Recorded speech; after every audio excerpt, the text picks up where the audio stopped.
Class.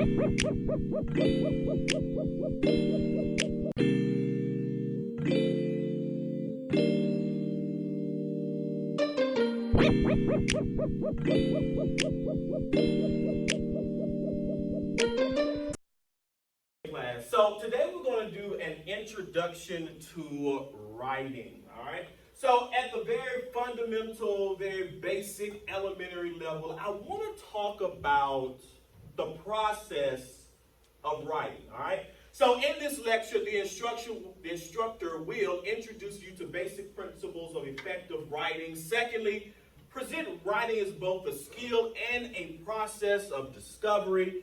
And then lastly, explain and illustrate to you that there are a sequence of steps in writing that makes an essay effective. And those steps include pre-writing, revising, and editing. So there's this writer by the name of John Langdon, and he wrote a book, and in this book, he gives us a snapshot of one of his experiences as a college student. As a matter of fact, it was his very first college paper, and he stated that on this paper he received a C- and didn't understand why, because he believed himself to be an excellent writer.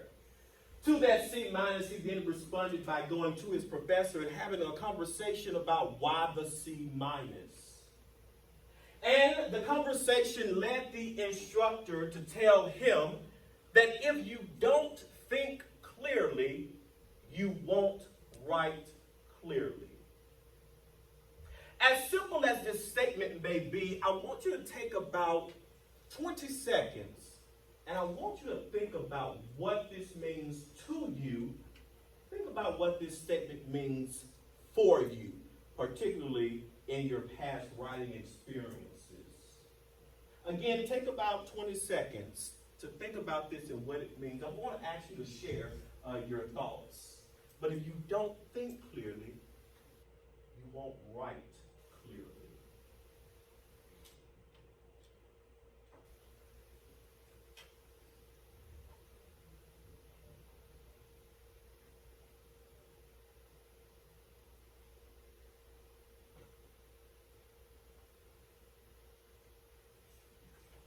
All right, if you would, before we share aloud as a whole group, I want you to take about 30 seconds to get with the person either on your left or your right, in front of you or behind you, and have some conversations about what this means for you and what it means to you. Take 30 seconds, have that conversation, and then we'll round up the talk in whole group. 30 seconds, go.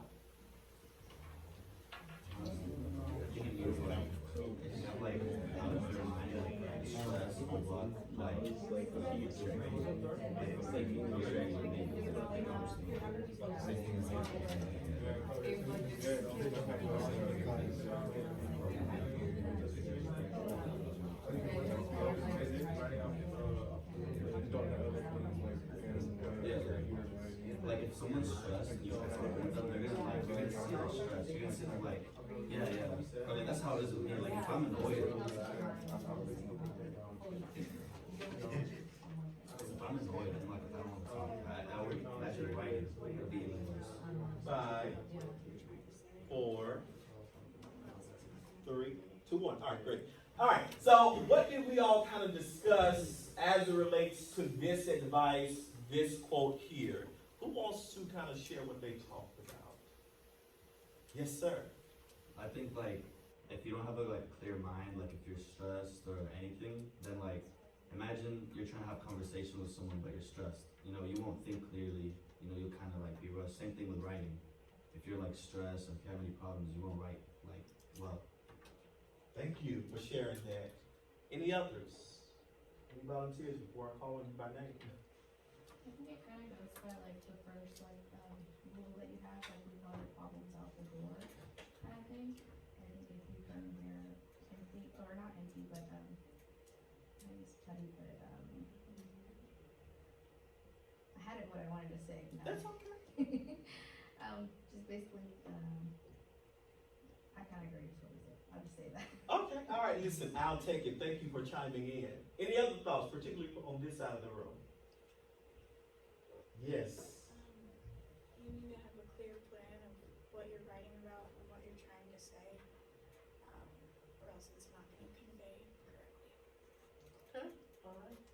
Interesting choice of words. I like your word of plan. I like your word convey. I like that. All right. Any other thoughts? All right. So, how do we write clearly? Well, we have to first be able to think clearly. And thinking involves more than just this cognitive state of mind, right? Because we usually write what we are thinking, especially I know for me, if I don't write it down, it's not going to get done, right? If I don't put my grocery list on my notes section in my phone, I'm probably going to forget, right, to get that item. So it's important that we think clearly first, and then our writing, we are hoping, will be written effectively. So this ideal is broken down into a writing process that has a series of 4 logical and easily followed steps. Because you all do know that writing for most people is a process, and we go through that process in this class. So first, you need to be able to discover a clearly stated point, right? What in the world are you even trying to say? What message are you trying to convey to your audience, right? So you have to have a clearly stated point, and we will talk about that more momentarily. Secondly, you have to be able to provide support for your point, right? It's just like going to court. You can't convince someone of a crime if you don't have the evidence or the support, right? Thirdly, you want to organize and connect your supporting material. So it's not just about having the support, but now we have to be able to arrange the support so that it effectively conveys the point that you're trying to make. All right, and again, it's not just having the pieces of evidence, but we want to know how to organize that evidence so that it conveys the point. And then lastly, we know that when we start the writing process, it's not going to be all perfect, right? There's some revising and editing that is needed, and even that part we're going to do in this classroom. All right? So what exactly is good writing? One book says that writing well is not simply writing correctly. It is communicating effectively. Good writing sends a message from a writer to a reader. You don't have to write this quote down, but again, I do want you to think about this quote. Take about 15 seconds, think about this quote. What does it mean? And then we'll have conversation together.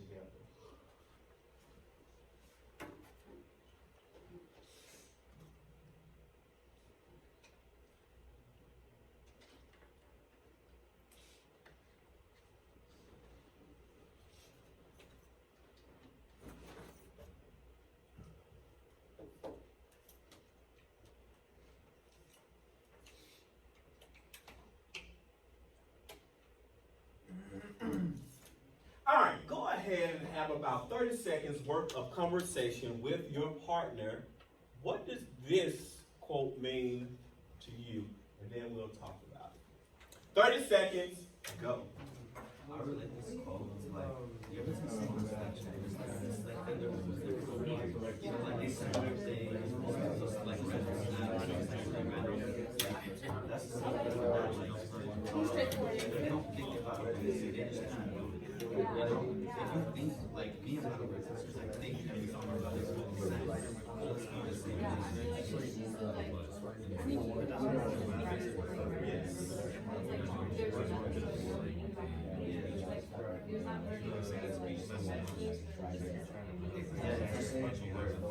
that's why even in conversation, you gotta think before you speak. Same thing, like this goes back. You always have to think before you speak. Anything. Right, it can be exactly that. And writing is also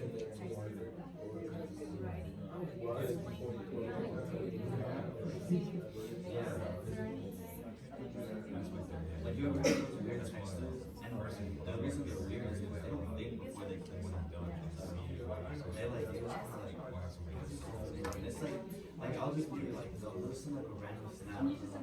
Yeah, exactly. Five, I just be weird there. You know, like, Four, I'll just be like, okay, I'll be 3, 2, 1. All right, great. Thank you all so much. All right, so who wants to share aloud as it relates to this quote? Again, writing well is not simply writing correctly. It is communicating effectively. Good writing sends a message from a writer to a reader. Who wants to share in regards to this quote?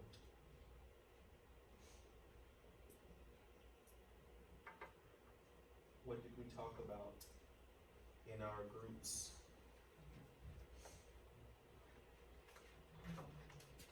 Yes. I think it means that writing isn't about being grammatically correct. It's more about how well you can actually get your message across. Come through. I love it. That's all we need. Unless anybody want to add to it. I love it, right? So it's not just the grammar portion, right? You want to be sure that the intended message you have, that is the message that you are trying to convey, that the reader understands that message, right? I would akin that to like, have you ever been texting someone? I believe you were kind of bringing up that scenario, and they perhaps took the text the wrong way, right? Have you ever had that to happen, right? Maybe you texting Boo, Bay, and they got the wrong message, right? It happens, right? So take a look at this sentence here, right? This sentence simply says, the koala eats, shoots, and leaves, right? Is there anything grammatically incorrect about this sentence? Yes, sir. Comma after each.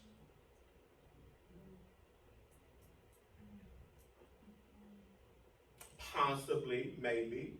But the way that this sentence is written, is there anything incorrect about the way this sentence is written?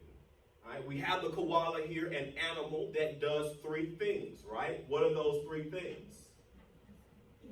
Eats, shoots, and then leaves. But to the point that you were trying to make, maybe that's not the message that I was trying to send, right? Perhaps it is. This is what I meant to say and how I should have written it in order to convey meaning, right? So now the meaning of the sentence has changed. So now the koala eats shoots, right? We all know what shoots are, right? The part of a tree. So the koala eats shoots and then leaves, right? So punctuation is important, right? And just by removing 2 commas, we have drastically changed the meaning of the sentence. So you have to be mindful of how you write. Think about your audience. You're going to hear me say that a lot. Think about your audience. You know what you want to say, but will your audience, will they take it the same as you are receiving it? Does that make sense? Hopefully. All right, awesome.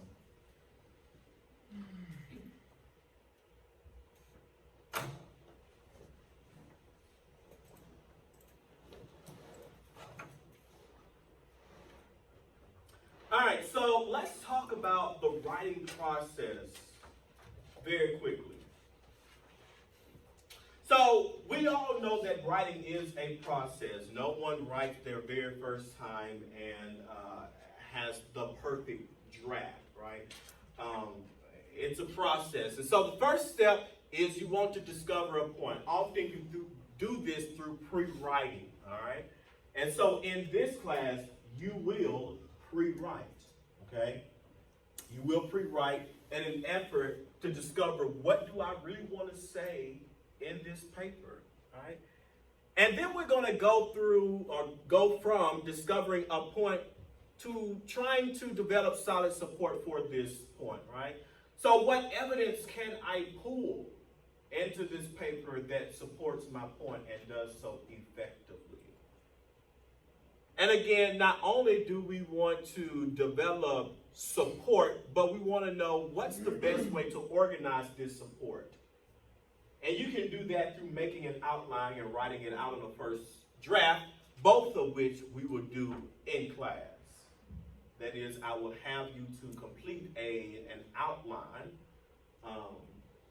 and then we will do a first draft. You'll receive comments on that first draft from me and your peers, and then you will go back to your paper, revise it, and resubmit the final draft.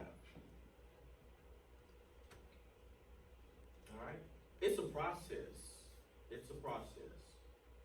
All right? So again, we're going to be doing the outline tactic in which we think carefully about the point we're trying to make. So I'll ask, for a thesis statement. We certainly want to be sure that the thesis is on point, because if our thesis is not on point, then the rest of our essay will probably, for lack of a better word, be trash.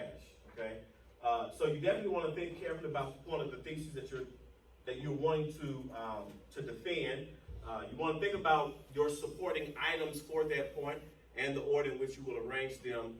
Again, the scratch outline is a plan, a blueprint to help you achieve a unified, supported, and well-organized essay. We're going to skip this activity for the time being. Once we submit that first draft or that rough draft and receive comments, we then want to go into the revising stage, all right? I want you to think about this word revise. The prefix re means again. Vise comes from the word vision, which means to see. So literally when you revise, you are re-seeing your work, okay? So you've submitted that rough draft, and now the hope is that we can re-see what we wrote the first time and perfect it, make it better, okay?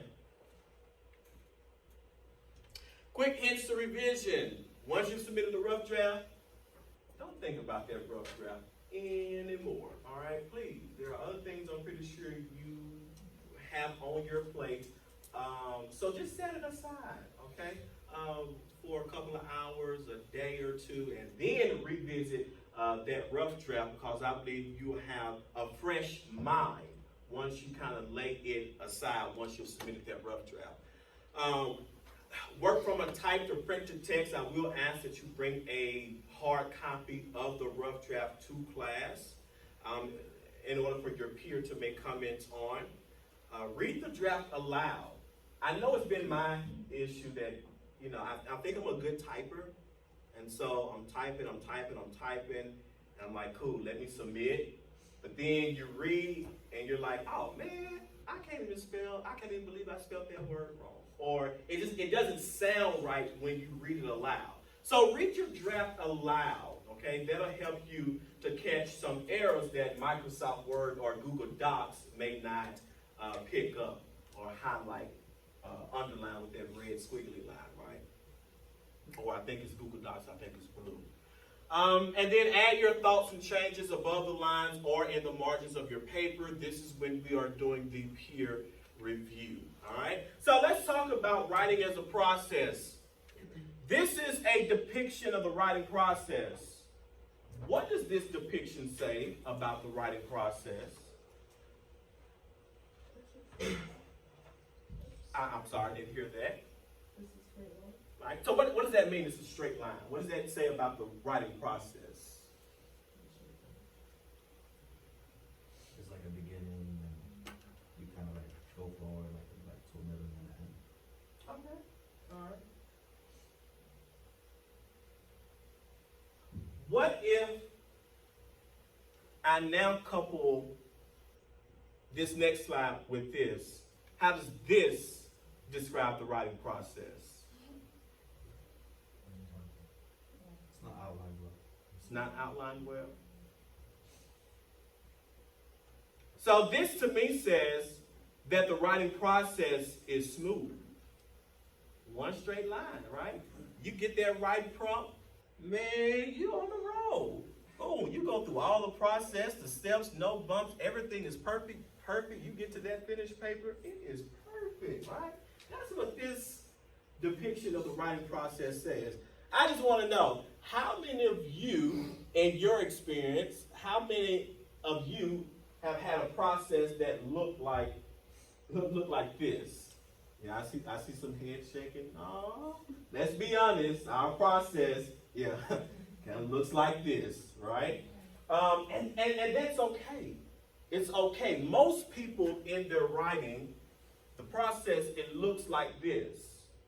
But even if you have ups and downs and coming around the corner, at the end of the process, right, you have a finished paper. So I want to go ahead and tell you now, go ahead and expect this in this class, okay? Expect a whole lot of this. Expect none of this, okay? Expect a whole lot of this, but just take note that through all the hiccups, eventually you're going to get here, okay? So don't be dismayed, don't be discouraged, okay? Be encouraged that at the end of the day, it's going to be worth it because we're going to get to that polished, finished paper, okay? All right. Let's talk about the Ttest method. And this is in regards to understanding essay structure. Now, I want to talk about the essay structure on a very basic level, okay? So the Ttest method is what I use to assure that I have all components of my essay in my essay, okay?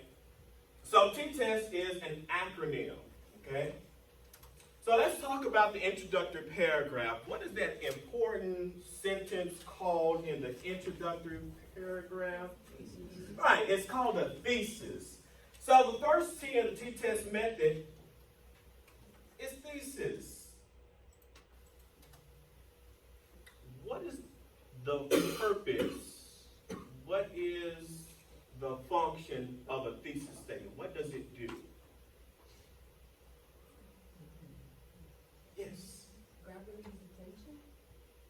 Okay. So certainly the introductory paragraph, you want to have a section in that paragraph to grab the reader's attention. Certainly, I agree with that. The thesis statement is to state what? What we will be talking about. All right, so what you will be talking about in what? Paragraph or right, in the essay, right? So the thesis is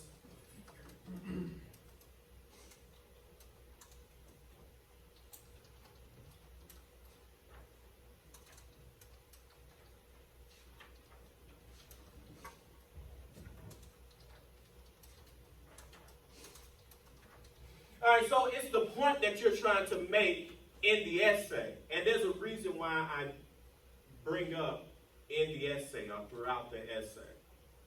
Solely because of our second T, right? So again, you want to be sure that you have a thesis. You want to state your point, your argument, and you want to do so in the introductory paragraph of your essay.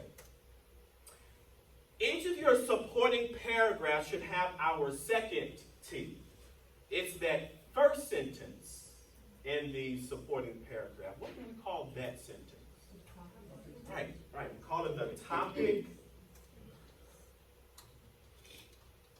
sentence.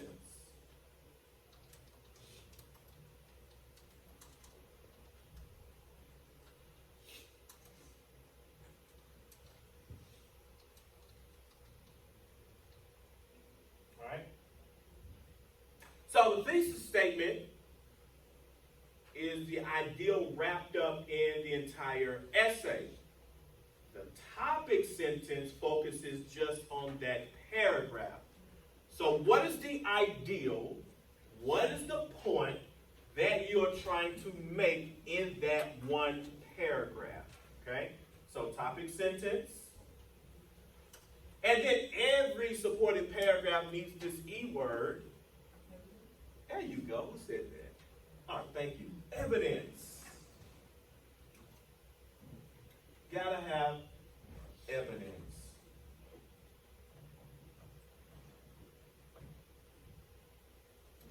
Now, your writing in this class will be in response to various texts. And so your evidence will come from the text that you encounter, okay? So evidence comes from the text. It may be multiple texts. But I also think it may be worth stating that not only must you have evidence, but it needs to be enough evidence, and it needs to be effective evidence. Right? You can't make a claim, hypothetically speaking. An effective paper can't make a claim using only one piece of evidence. Often, you are asked to use multiple pieces of evidence. The more, the merrier. So you need to be sure that it is enough evidence, and you want to be sure that the evidence that you use is effective, that it certainly supports the point that you are trying to make. All right, the S and the T-test is to have some kind of summarizing statement or summarizing statements. When we're talking about summarizing statements, we're talking about the concluding paragraph, right?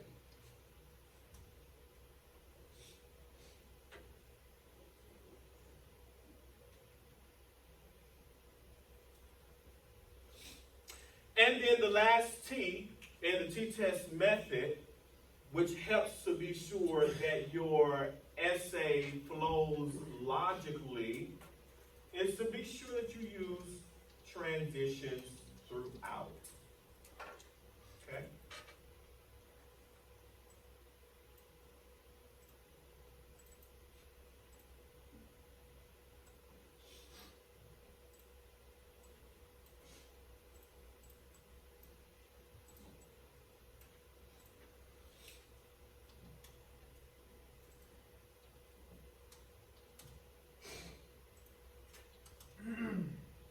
All right. So again, this is the T-test method. And you want to be sure that you have all 5 of these components present in the papers that you write. Thesis, topic sentence, evidence, summarizing statements in the form of your concluding paragraph, and you want to be sure that you have transitions throughout. Okay?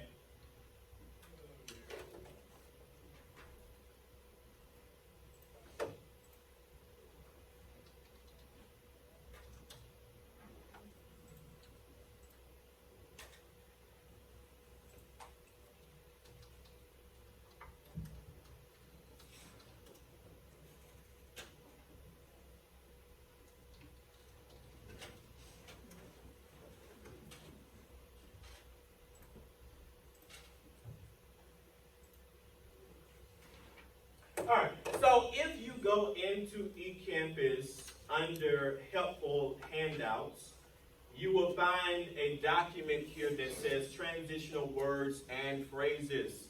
And so if you need a document to assist you in the use of transitions throughout your essay, then I invite your attention to this document here, which houses information as it relates to transitional words and phrases. And so basically we know that transitions function in various ways. There are transitions, for example, that signal addition of ideals. And so if in fact you are in need of a transitional word to assist you with that, then I have listed to the right here in this grid examples of transitional words that you can use that will best fit the purpose that you're trying to make it serve. Okay? And so this entire document is indeed that chart. So please take note that you do have this document at your fingertip as it relates to transitions.